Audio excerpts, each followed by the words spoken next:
need that again because I don't believe what he did. Wow, watch the extension of the body. How about that? Now that's over a shot clock. That was just a great move.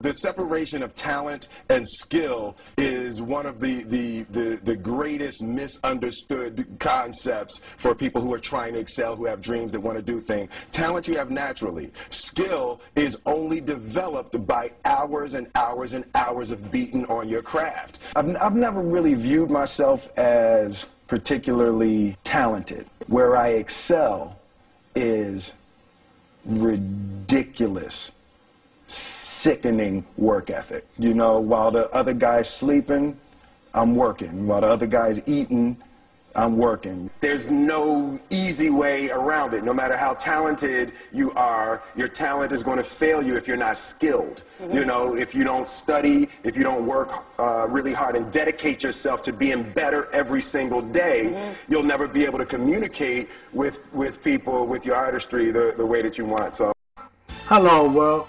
It's me, Hot Sizzle. Welcome to the YouTube channel of the No Hype Spin Free Zone. I'm going to tell you nothing but the truth. Truth must be heard even though it hurts. With that being said, I'm going to talk about and compare the top 2 talked about players in the NBA. LeBron James and Kobe Bryant. I'm going to do this a little different than everyone else, because I'm a different type of non-professional sports analyst, if I must give myself a title.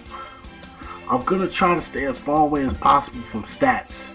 Yes, I said it, stats. This is going to be an accurate, analytic, and logical comparison between LeBron versus Kobe. Not your typical comparison. A lot of people use stats to compare people. Not this video. You can't. Not in this subject of debate. I'm going to also be using skills versus talent as the backbone of both sides of the argument. Please try to keep an open mind when I use intense analogies and other various topics comparing both players' play styles and characteristics. I should also say this once again in this video: I am neither a fan of LeBron nor Kobe. I have the same dislikes for both players equally, and my personal all-time favorite player, if you guys must know, is Allen Iverson. But that's another topic of debate. So I'm going to just get straight into it. This is the no mainstream hype, nothing but the truth. Getting straight into it right now. So, skills versus athleticism. Which attribute would you guys go with? Would you rather be more dominant skillfully, or would you rather be more dominant athletically? I don't know about you guys, but I'll definitely choose skillfully. Pau Gasol or Dwight Howard? Because we all know Pau Gasol is skillfully better than Dwight Howard. And we all know that Dwight Howard is more athletic than Pau Gasol. So it comes down to the question, do you want a guy that can dominate statistically, or do you want a guy that can dominate skillfully? The difference between the two, obviously, is that the guy who has the large amount of skill set, or is advanced skillfully, has a skill set he will always be able to rely on.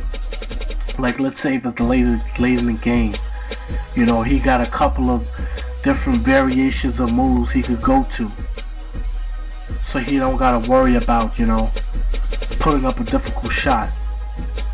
That's what it is being skillful.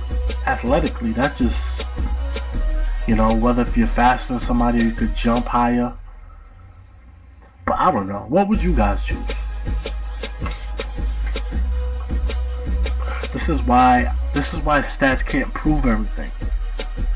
Because skill set wise, we all know Kobe Bryant has a better arsenal of skills than LeBron does. LeBron's favorite move is the step back, and that's all he ever does. And dunks. Whoop de fucking do. Dunk. Who can't dunk anymore? It's becoming more common that everybody can dunk now. So LeBron, you're not that special. Skillfully. This is why you cannot compare. And this is why this argument is hard to really like elaborate on. You just have to have a lot of common sense when you're watching this game. A lot of people don't have common sense. They look at highlights and they determine that, yeah, this guy is good, he's nice, just because of highlights. Not all the time. Don't get it twisted, man. LeBron is a good player, but he's athletically more dominant than he is skillfully. So what does that mean? That means skillfully, he's probably in the average of the NBA. But because he's athletics, his athleticism is so great, it's like he's playing on the kindergarten court. Because that's how so big he is. It's like a 12-year-old playing in the kindergarten. Because that's how big he is, athletically. And that's why I showed the video at the beginning in the clip. With Will Smith talking about you gotta practice, hard work. That's all Kobe Bryant right there. Hard work, dedication. Working when the other man's sleeping. That's more Kobe. LeBron doesn't want it like that. Here's your boy Charles. Loaded tonight. I'm feeling good right now. Hey, and I think that the ball should be in Dwayne Wade's hand when the game is on the line. He's a proven closer. It's his city. It's his team. I love LeBron. I respect LeBron. But Dwayne Wade has got to be the closer on that team. Alright.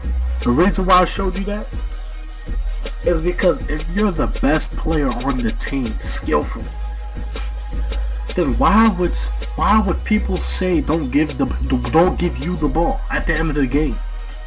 You think it would have been the case like that if it was Jordan's team?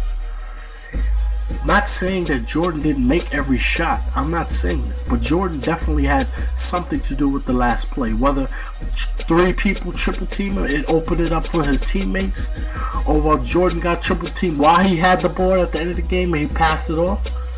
The point of the fact of the matter is, if you're the best player on the team, you're supposed to have the ball at the end of the game. If you're the best skillfully. People are saying Dwayne Wade should have the ball at the end of the game. Why is that? If LeBron is the best player in the NBA, why is not the best player in the NBA not allowed to have the ball at the end of the game? Regardless if you say it's D Wade's team, regardless of the fact, LeBron James had plenty of chances. I believe he took the most chances so far for the Miami Heat, and he failed. It doesn't make sense, people. LeBron James cannot be the best in the NBA, skillfully. You know, I never like to give, any one player too much credit because I always got to play against him. I always got to guard him. When you got Kobe on your team, last 2 minutes of the game, he's the best player in the last decade. So with him, is over. I take the Lakers. Okay. Is it hard to give somebody you play against that type of credit? It really is, because a lot of times when you step on the court, you don't want to have that player having that over you. That respect that you have for them. But in the same instance, you got some players you just have to give them that respect. And the only 2 players I think that is LeBron and Kobe. Kobe is dominant skill-wise. LeBron is dominant, athletically. Kobe is dominant skill-wise. LeBron is dominant, athletically. Kobe is dominant skill-wise. LeBron is dominant, athletically. LeBron put his head down and go to the goal.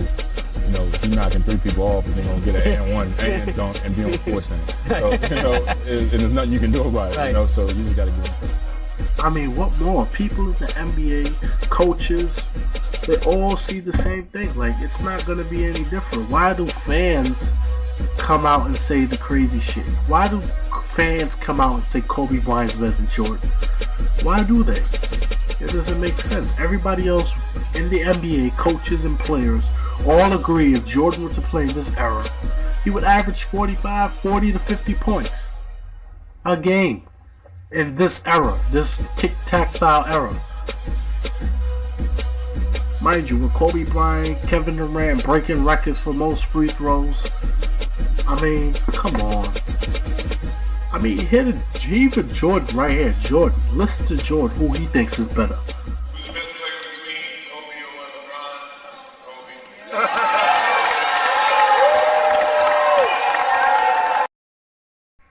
Come on, people. So why be in denial? It doesn't make any sense. Let's use it. I want to use a comparison real quick. I heard this from somewhere. But basically, what I'm trying to say is, let's use LeBron and Kobe right now, right? The football field, you have the 10 to 20 to 30 to 40. I'm gonna use that in a way where we're gonna use statistics. I mean, not stats. Skills versus talent, or athleticism, or however you guys want to call it. Talent, athleticism, kind of the same thing. But right. So let's say, starting from the 0-yard line, we're gonna do LeBron James first. LeBron. You know, given the fact that talent-wise and athletically he's a monster, we can place him at the 45-yard line. So he has a head start above Kobe Bryant, athletically and talent-wise. Because, you know, talent-wise and athletically, LeBron's a 6'8", running tight ends or wide receiver speeds, 270 pounds. That's unheard of. And jumping out, that's crazy. So I'll give LeBron that. Athletically, he's way dominant than Kobe, hands down. Kobe Bryant would dare to dream that he was athletic like LeBron. Mind you, people, I am not a fan of neither of these two players. Keep in mind. So LeBron, what I said, 45? 45-yard line. If I didn't say it before, I'm saying it now. 45-yard line. Athletically. Now we're going to do Kobe Bryant. Athletically.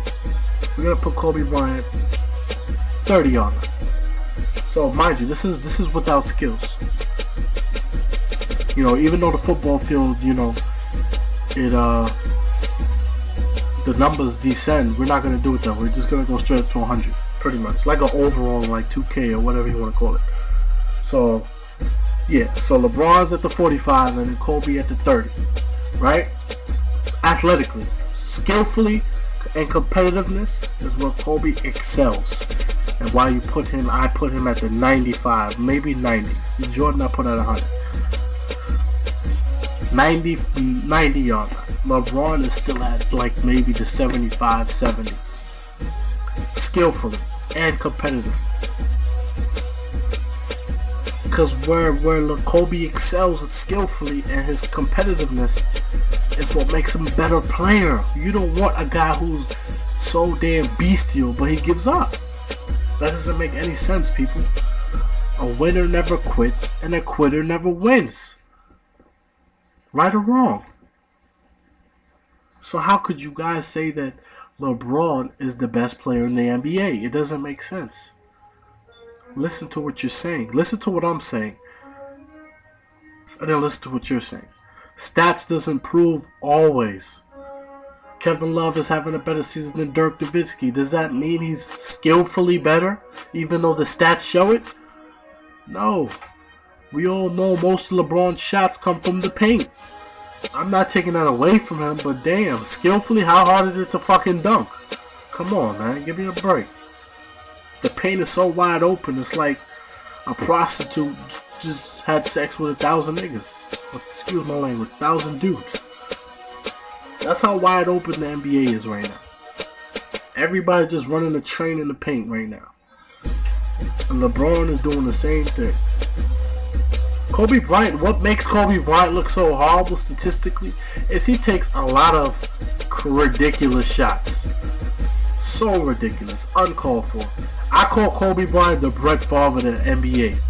He's gonna break almost every record, maybe turnovers, the most shot attempts, everything. Kobe Bryant's going for it all, just like Brett Favre. That's where you can see the IQ coming in, and you know Kobe Bryant just doing a whole bunch of craziness. But you know, IQ wise, he's still better than LeBron. IQ. Defensively, he's a better defender. LeBron, you know, gets more defensive stats like blocks and steals, chase down blocks. But we all know lockdown defense can't be recorded statistically all the time. Because right now, Monte Ellis is leading the league in steals, but that doesn't necessarily mean he's a lockdown defender. You know, all you gotta do is intercept 2 passes a game, and that's it. That doesn't make you a lockdown defender. I believe Kobe Bryant is more of, I'm not saying he is, he's more of a lockdown defender than LeBron James. And a lot of that also comes with the referee too. The referee, you know, they definitely allow Kobe to get away with a lot of shit. But I mean, who would you guys choose if you guys had a choice to choose between Dwight Howard or Pau Gasol? Pau Gasol skillfully has every low post move a big man would need, a mid-range jump shot,